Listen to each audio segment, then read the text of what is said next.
Hi friends, আমি পায়েল। আমি আজকে আপনাদের সাথে একটা সম্পূর্ণ নিরামিষ ঘরোয়া পদ্ধতিতে বানানো নবরত্ন কারির রেসিপি শেয়ার করছি। আমি নবরত্ন কারির জন্য এখানে পনির কেটে রেখেছি, আলু কেটে রেখেছি, গাজর, 2 রকমের বেল পেপার, বিনস আর সুইট কর্ন রেখেছি একটু। এছাড়া আমি এখানে আদা বেটে রেখেছি, টমেটো কাঁচা লঙ্কার পেস্ট করে রেখেছি, কাজু পোস্ত পেস্ট করে রেখেছি, একটু টক দই ফেটিয়ে রেখেছি, আর ফোড়নের জন্য জিরে, তেজপাতা, শুকনো লঙ্কা, এলাচ, লবঙ্গ, গোটা গোলমরিচ রেখে দিয়েছি। আপনারা চাইলে এখানে আরও সবজি কিছু যেমন ফুলকপি অ্যাড করতেই পারে। কড়াইয়ে আমি এবার সাদা তেল গরম করে নিয়েছি, পনিরটা এবার আমি এতে ভেজে নেব।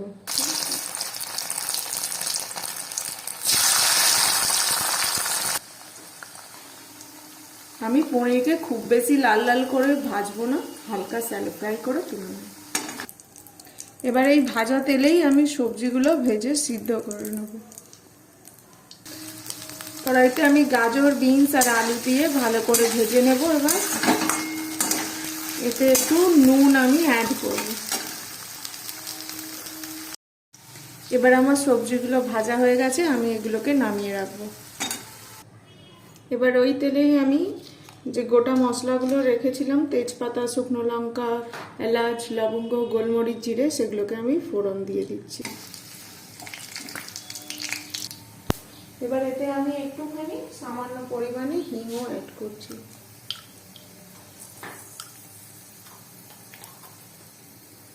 এবার এতে আমি আগে থাকতে করে রাখা টমেটো কাঁচা লঙ্কার পেস্টটা দিয়ে দেব।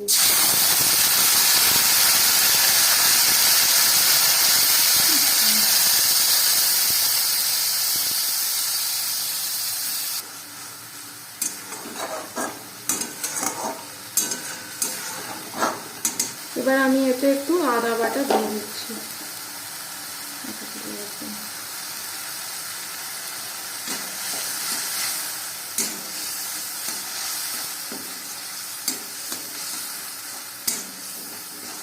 এটা ভালো করে আমি এবার মিক্স করে দিচ্ছি, নাড়িয়ে দিচ্ছি।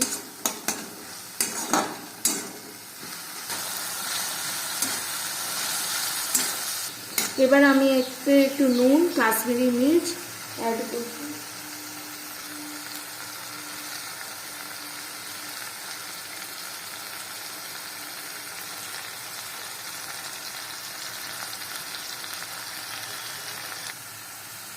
এবার আমি এতে আগে থেকে করে রাখা কাজু পোস্তর পেস্টটা দিয়ে দেব।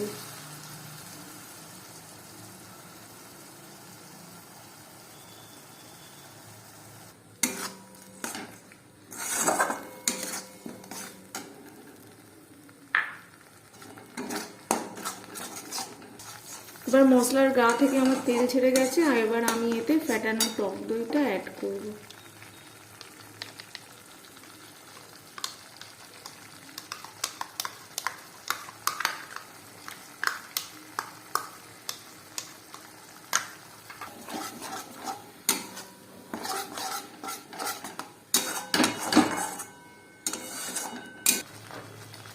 এবার আমি এতে সুইট কর্ন আর ক্যাপসিকাম দিয়ে দেব।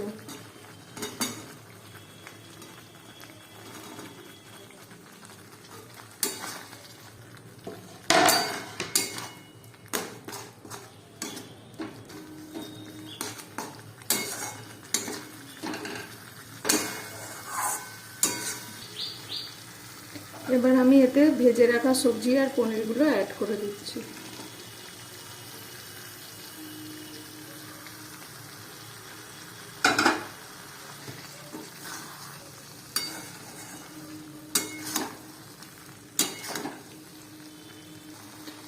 এবার এটা ভালো করে নেড়ে নিয়েছি, এবার এটাতে আমি একটু জল অ্যাড করে দেবো।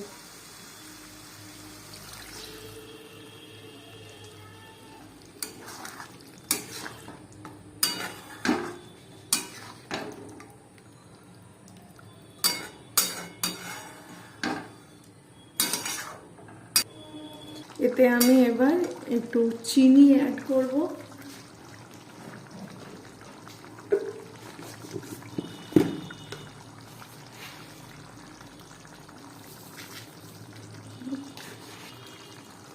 এবার এতে আমি একটু কসুরি মেথি হাতে করে গুঁড়ো করে দিয়ে দিচ্ছি।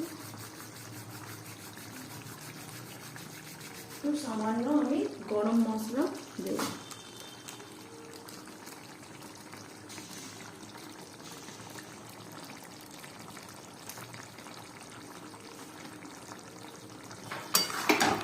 দিয়ে এগুলো সব মিশিয়ে ভালো করে আমি নাড়িয়ে নিচ্ছি।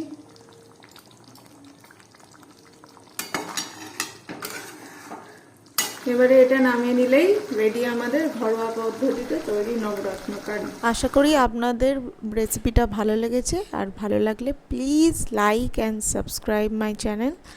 Thank you, bye by.